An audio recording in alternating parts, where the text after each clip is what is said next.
Oíche Nollaig na mBan le Seán Ó Ríordáin. Bhí fuinneamh sa steidim a éalaí a réis Oíche Nollaig na mBan. As geall teach iargúlta tá laistír den ré, is de scréach tríd an spéis chuin na gealt.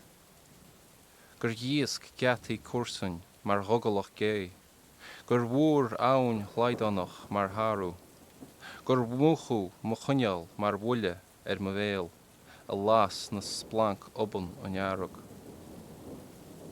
Bháilim go dtiocadh an steidim sin féin, an oíche go méid go lag ag fille a bhaile ó rincen tíl, is solas an fecha ag dó leas. Go léonfaí gach neomad le liúraí ón spéid, go ndéanfaí den dain scúine scráid, is ná gluiseann an ciúnas ag glúiseacht fámhéin, ná inneall an ghlúisteáin ag stad.